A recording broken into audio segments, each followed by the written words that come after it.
The cage door has just shut on one of the most awaited lightweight contests in recent times. Paddy Pimblett and Justin Gaethje finally resolved their conflict in the octagon, and the MMA community exploded with responses. 48-47, 49-46, and 49-46 for the winner.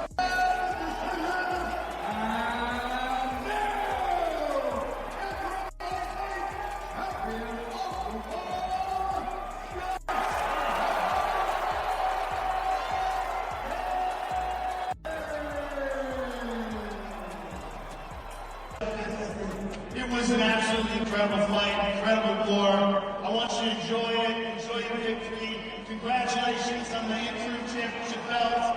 Look forward to seeing you fight for the title. I just want to thank the UFC for allowing me to be in this position. Main event. Hell yeah. Oh, it's Obviously delivered in the main event, capped off with a war. Just give us your thoughts on Justin Gaethje and Paddy Pimblett delivering a 5-round battle. Yeah, I mean, what a couple. So Paddy Pimblett at the weigh-ins yesterday says, I'm going to knock this motherfucker out tomorrow. Interesting. And he never abandoned that game plan. Even when, he got dropped a couple times, I kept waiting for him. I'm like, he's eventually going to have to shoot and try to submit him. Now,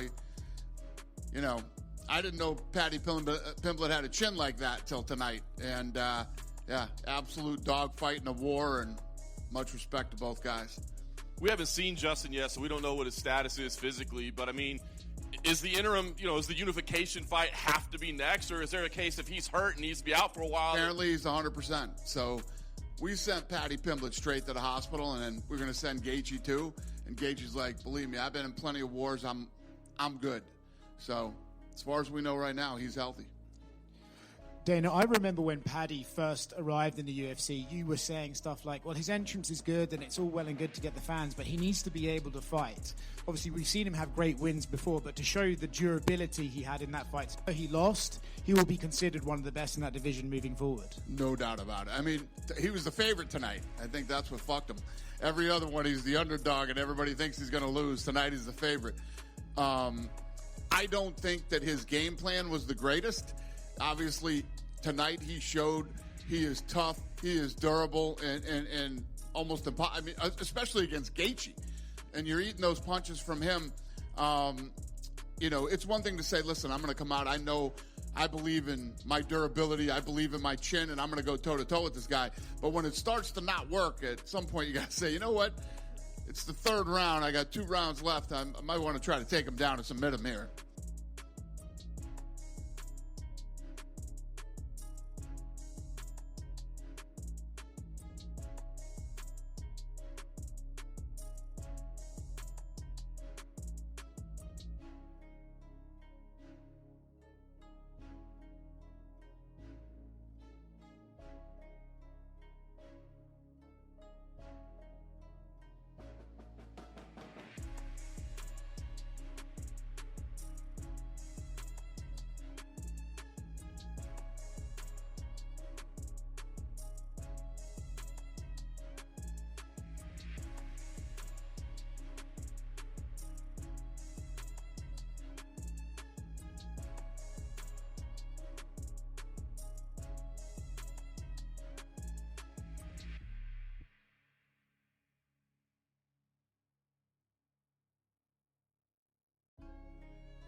I aimed to finish him, but I truly enjoy instructing him. He told me my face wasn't going to look the same. Following the fight, his would look just the same. Thus, when it was done, I was like, well, check out your face, motherfucker. It is not looking the same. So, for him to see, and he's going to learn from this. You simply cannot hold that mindset when you step in there.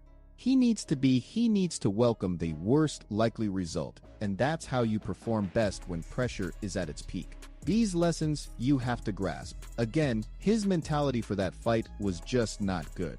You can't operate like that. You cannot do that this way. You know, misguided confidence is just awful, awful. It'll get you every time, and that's what he had. He'll grasp. Examining what professionals stated leading up to this massive conflict displays just how split the fighting world truly was on this matchup.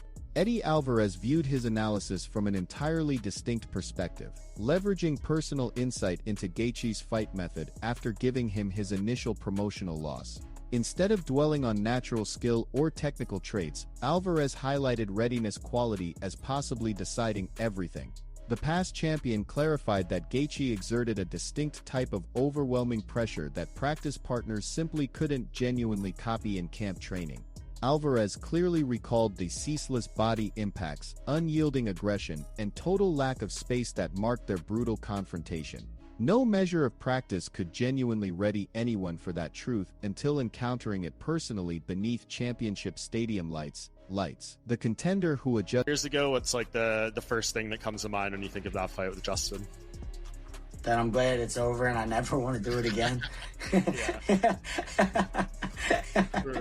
I'm like, the fans don't ever ask for a rematch or anything like that, because that would have never. I'm like, I'm glad. He's unique, man, and he's one of my favorite guys to watch. So like, but if you want to beat Justin Gaethje, you have to. So he's a forward fighter and a pressure fighter that he will stand in the pocket. And he's gonna throw everything he got in that pocket. If you don't meet him, you'll get chewed up. So Paddy, the way to beat a guy who like does this, very violent, aggressive pressure fighter, you have to meet him. You have to throw when he throws. So you got to be brave, and you have to go when he goes in between his shots. If you do that, you got a fair shot. If you don't do that, if you're not brave and courageous and throw when he throws in between his shots, it's going to be a really long night. It's going to be a hard night for you.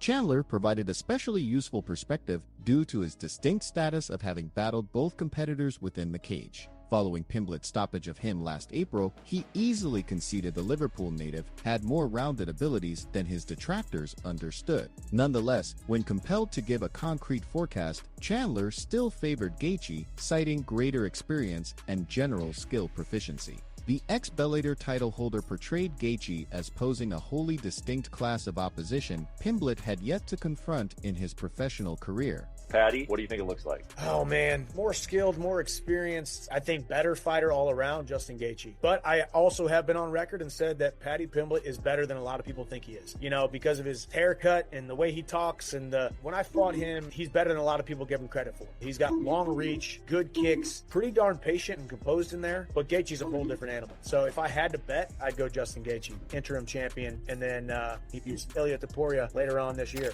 Presented an evaluation that likely surprised many observers considering the betting scenario. The seasoned lightweight highlighted Gaethje's vast championship round background as potentially crucial once physical and mental weariness set in. Gaethje had survived numerous brutal contests stretching into deep championship waters, accumulating knowledge about rhythm and endurance that could not be duplicated by training camp preparation alone. Poirier doubted if Pimblett could effectively maintain range during striking exchanges or reliably finish takedowns versus an opponent possessing Gaethje's wrestling background and defensive acuity. This generated a tough dynamic where Pimblett likely faced prolonged striking contests regardless of his chosen approach. I'm leaning towards Justin. You're one of the few that I've heard say that. Can you tell us why? I just think he's been in those 25-minute fights. He's been in dog fights before.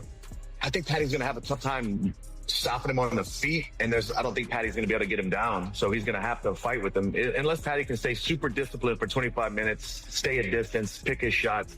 Justin's just a bigger puncher, and he'll put himself in harm's way to land one of those shots. And it's tough to stay away from it for 25 minutes. Do you think that the UFC wants Paddy to win? Probably. Yeah. Probably, because Justin's talking about retirement, and Paddy's still young, and they can continue to build him. There's a bunch of fights we haven't seen with Paddy. So it's more marketable if Paddy wins. And so how do you see it playing out? I think Justin stops him.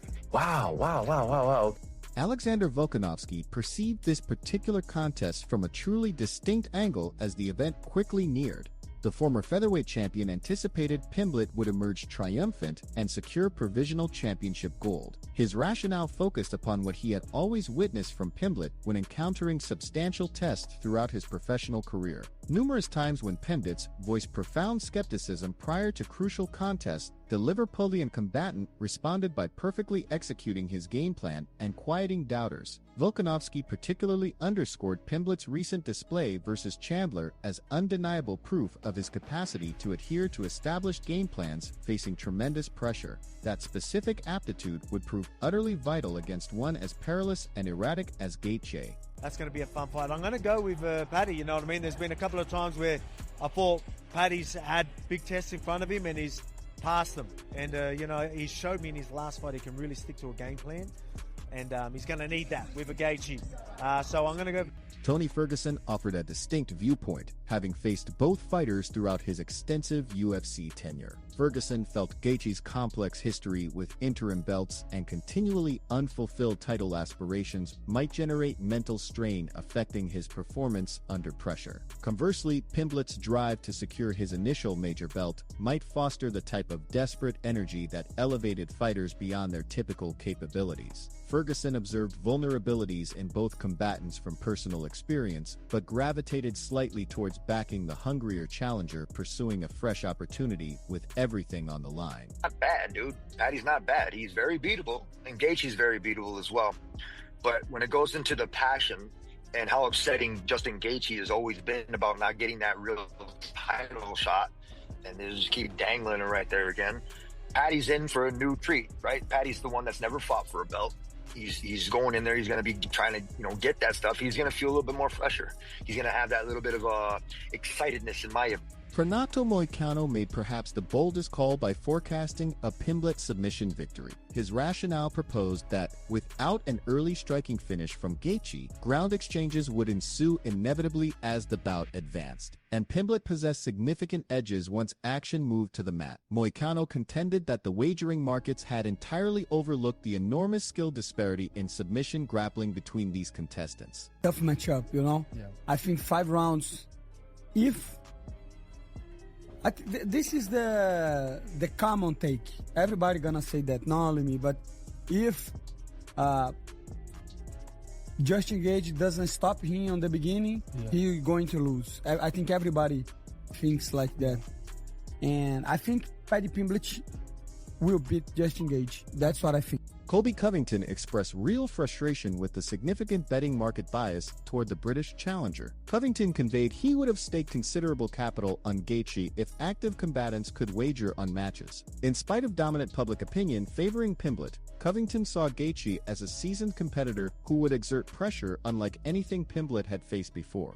It's because Justin's just so shot. He's been in so many wars. You know, he's been around the company so long, and that knockout to Max Holloway, he just hasn't recovered from. So if he gets a win that, then yeah, there. But this is like, seems like a smash spot. Like if I was able to bet fighting, which we're not allowed to because the feds got involved because that moron coach James Krause screwed it up for all of us. But this seems like a smash spot on Gaethje because everybody's on, and all the public is driving the money line for Paddy Pimblett to be the favorite. But you know, I think Justin's still a tough dog, and he's going to come out there and give his all, and he doesn't want to lose this fight. This could be his last fight if he loses. So, you know, I think he's going to put Paddy to the test, and, you know, Paddy, you know, usually has to control the wrestling aspect, put guys to the ground to get his submission and to get his striking game working. So, you know, I don't know. Justin's shot on one hand. They're trying to give him an easy win on a silver platter to Paddy to build him up. You know, he's got a little bowl cut and a little mouth, and they think he's the next star. So I don't know. It's a tough fight to judge. You know, how much is left in the tank for Justin versus a guy that's absolute nobody that hasn't actually accomplished anything in the sport yet. We shall see. Sean O'Malley diverged from many of his colleagues by strongly supporting Pimblett to secure temporary championship gold.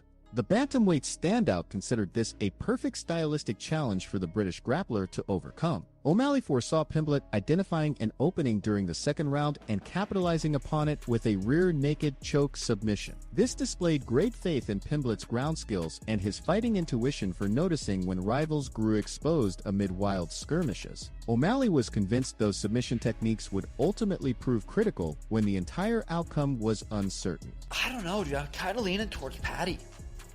But the way he does get hit with left hooks, he looks so good against Michael Chandler. Paddy's got a lot of ways to win. He's a scouser. He's a scouser. Scousers don't get knocked out, you mushroom. He KO'd Dustin with a head kick too. The fight before the Max Holloway one, which is pretty impressive. True. So who you got, man? Probably Paddy, rear naked. I think. Oh, Paddy RNC. Because remember Khabib. Yeah. Remember Khabib. Paddy RNC is definitely possible. Thoughts on this fight? Let us know in the comments below. If you liked this video, be sure to like and subscribe for more MMA content like this.